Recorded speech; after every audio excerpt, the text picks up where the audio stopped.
Assalamualaikum warahmatullahi wabarakatuh. Terima kasih atas waktunya mahasiswa PGMI Angkatan semester 5 seluruhnya. Pada kesempatan kali ini kita melanjutkan materi mata kuliah pendidikan jasmani dan kesehatan, di mana pada pertemuan kali ini kita akan membahas tentang manajemen dan sistem pertandingan olahraga. Sebagaimana kita ketahui, manajemen ini salah satu hal yang penting untuk segala aspek berkegiatan, khususnya di dalam pertandingan olahraga. Nah, kenapa materi ini penting untuk Mas dan Mbak mahasiswa PGMI semua? Nah, tentunya kita akan perlu mengidentifikasi terkait tujuan pembelajaran pada pertemuan ini. Pertama, agar Anda seluruhnya memahami tentang konsep dasar manajemen pertandingan, di mana ini diperlukan manakala nanti saudara seluruhnya menjadi guru, di mana guru nantinya terkadang dihadapkan tentang untuk penyelenggaraan pertandingan ataupun perlombaan. Nah, manajemen posisinya ini sangat strategis untuk mengelola sebuah pertandingan atau perlombaan itu sendiri. Selanjutnya, bagi Anda ketika nanti mendampingi siswa sedang pertandingan olahraga ataupun perlombaan dituju untuk mendampingi sekolah, Anda harus memastikan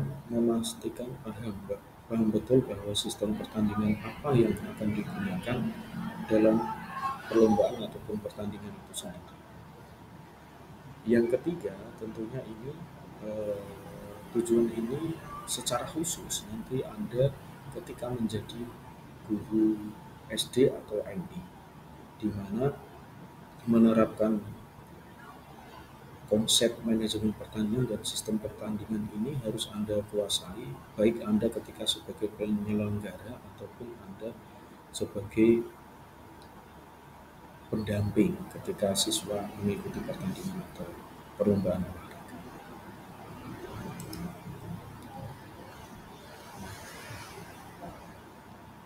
Untuk selanjutnya ini akan dibahas tentang unsur manajemen pertandingan. Dalam unsur manajemen pertandingan ini ada empat hal. Empat hal. Yang pertama terkait perencanaan, bagaimana merencanakan pertandingan itu dengan baik, terkait izin penyelenggaraan, dana penyelenggaraan pertandingan. Ini harus direncanakan secara matang. Terkait kepanitiaan, tugasnya, sarana prasarana yang harus dilengkapi, dan lain sebagainya. Yang kedua, pengorganisasian. Yang kedua, terkait pengorganisasian.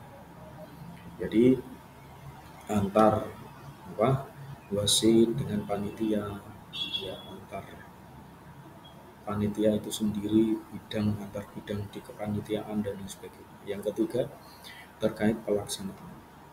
Kapan dilaksanakan pertandingan itu ditetapkan. Nah, ini dalam perencanaan yang tadi di awal disebut, ini perlu untuk mengorganisir bagaimana pelaksanaannya, ya, terkait mungkin cuaca ataupun hal-hal yang harus diprediksi ketika ditetapkan tanggal pelaksanaan pertandingan olahraga itu sendiri. Yang keempat tentunya adalah evaluasi. Evaluasi ini untuk menilai sejauh mana keberhasilan penyelenggaraan pertandingan itu sendiri. Nah, pada konteks ketika Anda sebagai pendamping, evaluasi ini terkait bagaimana ketika melaksanakan pertandingan itu dari sisi siswa sudah optimal atau belum dan lain sebagainya. Ya. Konsumsi, transportasi dan lain sebagainya ini dievaluasi secara utuh, di mana nanti ketika ada kekurangan, harapannya di event pertandingan selanjutnya ini bisa diminimalisir. Lanjut untuk selanjutnya adalah prinsip-prinsip dalam manajemen pertandingan. Dalam hal prinsip penyelenggaraan pertandingan, khususnya di konteks pembelajaran PJKSD atau MI ataupun pertandingan olahraga antar sekolah dasar ataupun madrasah ibtidaiyah, ya ini hal yang paling ditanamkan utama adalah tentang sportivitas, di mana ini didukung oleh prinsip penerapan manajemen pertandingan itu sendiri. Yang pertama terkait tentunya keadilan dan inklusivitas. Jadi memberikan ruang yang sama bagi seluruh siswa untuk berpartisipasi di dalam pembelajaran PJK ataupun di dalam pertandingan olahraga itu sendiri. Selanjutnya di dalam penyelenggaraan harus bersifat adil, tidak serta-merta yang sebagai ditunjuk sebagai panitia pertandingan harus juara, ini tidak. Unsur sportivitas harus dijunjung tinggi, keadilan harus dijunjung tinggi. Yang selanjutnya adalah keselamatan. Nah, tentunya ini keselamatan bisa didapatkan dengan penerapan tadi ya, unsur manajemen harus diterapkan baik dari perencanaan, organisasi sampai dengan evaluasi. Nah, keselamatan ini yang perlu diperhatikan betul adalah terkait sarana prasarananya, apakah masih layak dipakai, bagaimana apa, alat-alat olahraga apakah aman digunakan dan lain sebagainya. Nah, ini perlu checking sebelum pelaksanaan pertandingan dilaksanakan. Selanjutnya pertandingan olahraga untuk usia SD ataupun MI ini yang paling ditekankan adalah masih tahap pembelajaran. Jadi ketika menang kalah itu bukan sebuah hal tujuan akhir, tapi pembelajaran untuk selalu lebih baik dari pertandingan ke pertandingan. Nah, di dalam konsep LTAD, long term athlete development, jadi membentuk atlet itu dalam usia SD ini belum ditekankan untuk harus juara terus. Jadi penanaman teknik dasar dan dipastikan pembelajaran teknik dasar itu dari waktu ke waktu semakin lebih baik, semakin mantap. Harapannya di ranah usia SD baru di tahap tersebut. Nah, selanjutnya kita perlu, tadi sudah disinggung banyak tentang manajemennya. Saat ini fokus kepada sistem pertandingan. Secara umum dalam pertandingan olahraga itu yang sering dipakai adalah 4 sistem ini, yaitu sistem gugur atau yang disebut istilahnya sistem knockout, sistem setengah kompetisi atau istilahnya round robin, sistem kompetisi penuh, full round robin, dan sistem campuran atau blended system.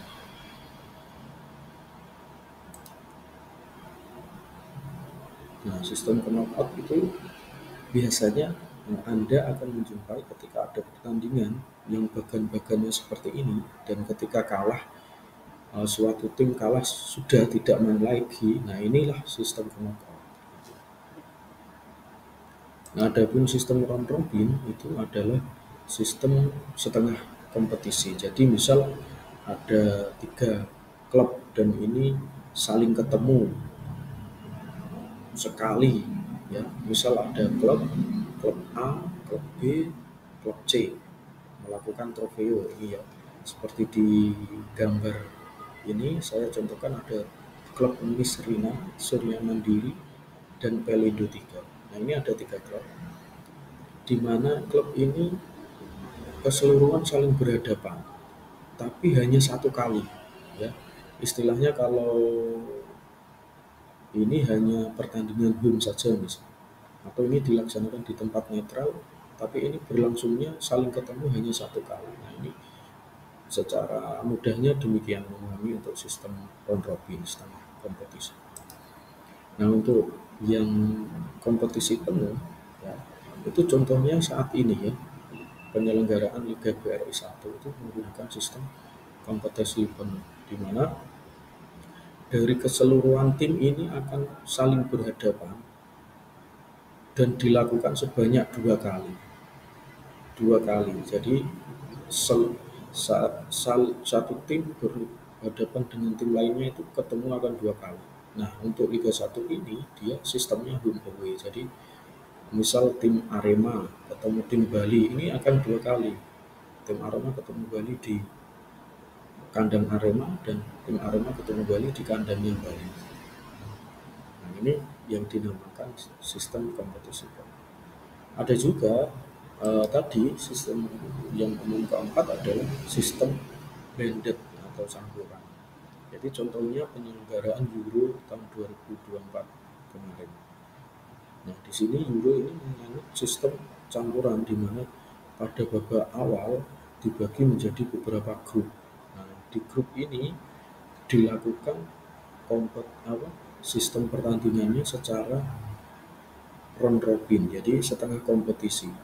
Jadi setengah kompetisi untuk menentukan siapa juara grup, siapa runner up grup. Nah, yang menjadi juara grup dan runner up grup akan memasuki babak sistem knockout, di mana nanti pengundiannya digunakan asas yang adil. Jadi yang runner up akan ketemu pemuncak grup lainnya. Nah, ini saling disilang. Nah, ini contoh sederhananya. Jadi dilakukan dulu setengah kompetisi, baru dimasukkan ke dalam sistem gugur knockout tadi. Nah, catatan yang perlu kita pelajari bersama di dalam membuat bagam sebuah pertandingan itu yang perlu diperhatikan adalah menggunakan rumus ini, kelipatan 2, ya, 2, 4, 8, 16, 32, dan seterusnya. Jadi ini nanti untuk menentukan jumlah peserta atau tim ini lebih dekat ke rumus mana. Katakanlah contoh di sini yang saya tampilkan adalah bila terdapat 9 tim, maka rumusnya nah ini. Dia dekat ke 8 atau dekat ke 16. Nah, tentunya lebih dekat ke 8 karena 9 kurangi 8 hanya 1. Nah, 1 dan 7 ini kalau ke 7 ke kanan berarti ini ada istilahnya bye. Jadi tidak tanding. Tapi kalau ke kiri ini adanya istilahnya apa? Mohon maaf kembali. Kalau ke kanan ini istilahnya ada BP, babak pendahulu. Kalau ke kiri ada bye. Nah, ini lanjut untuk 9 tim ini tadi digambarkan lebih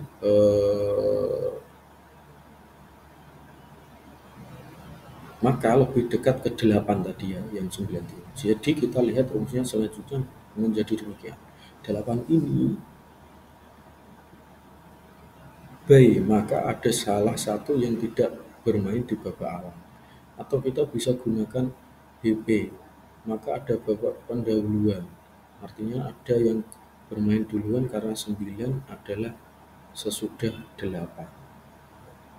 Maka kan letak 9-nya di sebelah sesudahnya 8, maka yang digunakan BP ini tadi ya, babak pendahuluan. Kalau letaknya di sebelumnya, maka yang digunakan baik.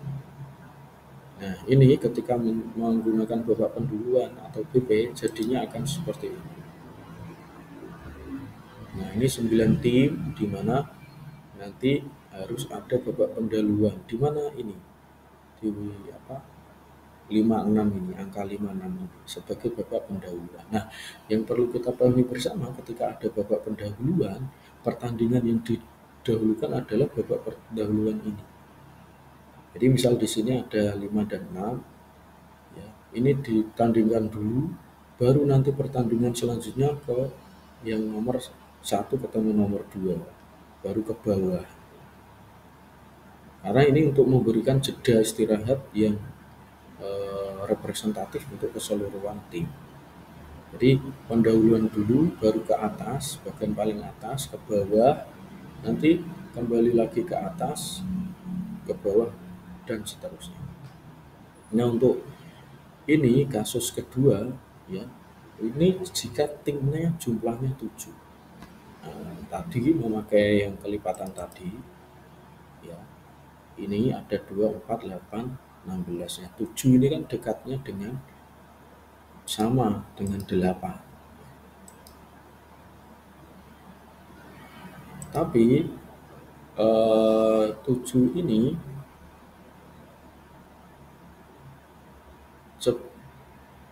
8 7 ini bisa digunakan sistem by ya. Karena 7 itu sebelumnya 8. Ini bisa digunakan by. Jadi karena keempat itu kejauhan, maka 7 ini bisa digunakan by ini di sini. Jadi by itu dia tidak memiliki lawan. Jadi menunggu hasil bagan pertandingan sebelumnya itu by. Nah, catatan lainnya ya yang perlu diperhatikan itu dalam ketika sistem itu kok kompetisi penuh ataupun sistem kompetisi yang dimana itu dikelompokkan ada regu A, regu B ya ataupun satu regu untuk menentukan klasemen itu ada perhitungan poin biasanya. Nah, sebagai contoh ini perhitungan poin di Proliga ya ketika di Livoli ya. Nah, di Livoli. Jadi ketika menang dia poinnya 3 poin. Nah, di mana volley ini kan set maksimalnya 5. Jadi kalau menangnya 3-0 atau 3-1 dia dapat 3 poin. Tapi kalau menangnya hanya 3-2 dia poinnya hanya 2. Nah, kalau kalahnya kok 3-2 dia poin masih dapat poin 1. Tapi kalau kalahnya lebih dari 3-0 atau 3-1 dia poinnya di sini. Nah, nanti ini untuk menentukan peringkat di mana tentunya poinnya banyak, setelah itu rasio set ya. Nah, ini tentunya kalau di sepak bola ya, contoh lainnya di sepak bola seperti ini itu bisa dipengaruhi oleh selain faktor poin ini tadi yang menentukan adalah selisih gol biasanya. Jadi selisih gol ya. Nah, di sini Maroko dan Ekuador ini poinnya berbeda. Kok ini poinnya sama? Ini menarik ini. Yang Maroko poinnya 6, misal Ekuador poinnya 6, ini menarik karena apa? Selisih golnya sama. 2 ataupun 2 dan 2. Nah, misal ini terjadi poinnya 6, Maroko, Ekuador poinnya 6 dan selisih golnya sama 2, 2, maka yang menentukan adalah head to head antara pertandingan Maroko ketemu Ekuador. Jika yang menang Maroko, maka peringkat pertamanya Maroko. Tapi sebaliknya jika yang menang Ekuador, peringkat pertamanya Ekuador. Menarik lagi jika poin sama, selisih gol sama, dan head to headnya ternyata ini berimbang ya. Misal ini poinnya 5-5, berimbang karena hasilnya ini imbang. Maka ditentukan dengan bisa cara lain ya, mungkin fair play. Nah, fair play ini dilihat dari jumlah kartu kuning atau kartu merah yang diterima. Yang paling sedikitnya itu yang jadi peringkat pertama misalnya. Ataupun itu kok belum ditentukan. Ini bisa diundi, ini pernah kejadian undi. Jadi untuk menentukan ini pilih koin mana. Nah, dilempar yang menang itu yang pemuncak klasemen. Tapi ini seluruhnya harus dijelaskan. Aturan ini seluruhnya, sistem pertandingan ini harus dijelaskan pada saat technical meeting. Jadi technical meeting itu rapat teknik sebelum penyelenggaraan pertandingan. Jadi untuk perwakilan seluruh tim ataupun regu. Jadi tidak boleh ini diputuskan ketika sudah jalan baru ini tidak boleh. Harus sebelum pertandingan dimulai kemungkinan ini harus dibahas, baru disetujui seluruh tim, tanda tangani, disepakati, baru boleh pertandingan dilaksanakan. Agar apa? Tidak ada kericuhan. Kalau aturan ini sudah jelas di awal, maka tidak ada kericuhan untuk menghindari kericuhan tadi. Catatan lain yang perlu diperhatikan ya ini tadi ya, eh, apa terkait poin, selisih gol dan lain sebagainya. Nah, ini yang menarik adalah tentang tentunya ketika laga kemarin Piala AFF kualifikasi U17, di mana jika Anda lihat di beberapa referensi YouTube mungkin ya, Indonesia itu bermain aman sejak menit 75 dengan Australia. Ini untuk menentukan runner up terbaik, tapi yang menjadi catatan yang perlu dikoreksi di AFC tentunya terkait sistem pertandingan. Jadi yang kemarin jadi ramai itu karena pertandingan terakhir tidak dilaksanakan secara bareng. Akhirnya Indonesia ini menyoroti permainan Vietnam yang ketika ketemu China itu akhirnya ya katakanlah bermain aman. Mereka cukup imbang karena ketika pertandingan seri China dan Vietnam secara otomatis lolos untuk eh, lolos kualifikasi. Nah, ketika itu berakhir dan Indonesia mendengar kabar tersebut, akhirnya ya Indonesia bermain aman dan juga Australia juga bermain aman. Karena ketika hasilnya seri kedua tim tentu lolos. Nah ini bisa dicegah manakala tadi di dalam perencanaan itu sudah diantisipasi. Ketika ada kejadian ini maka misal pertandingan harus bareng, ketika bareng kan tidak bisa. Mereka mau main aman kan tidak bisa. Nah, demikian pertemuan kali ini terkait manajemen pertandingan dan sistem pertandingan. Nah, Anda untuk sebagai tugas ketika nanti kuliah tatap muka, praktik di lapangan, kelas Anda bagilah menjadi 5 kelompok, di mana Anda buat sistem pertandingan dengan sistem knockout. Nah, apa pertandingan olahraga yang kita praktikkan? Nah, untuk olahraga yang dipraktikkan adalah permainan kasti. Sebagaimana telah kita pelajari pada pertemuan sebelumnya. Nah, sebelumnya kita telah mempelajari beragam gerak dasar, teknik dasar dalam termasuk bagaimana aturan bermain kasti yang sesuai aturannya, sesuai rules-nya. Untuk pertemuan besok, Anda tadi bermain untuk simulasi pertandingan kasti. Nah, sistemnya apa? Sistem yang digunakan? Sistemnya sistem gugur. Anda buat kepanitiaan untuk nanti bergantian siapa yang menjadi wasit, pencatat skor dan sebagainya. Nanti gantian antar tim itu. Sampai dengan ada juara 1, juara 2, juara 3. Demikian Mas Mbak, mahasiswa PGMI yang sangat saya cintai dan saya banggakan. Terima kasih atas perhatiannya. Wassalamualaikum warahmatullahi wabarakatuh.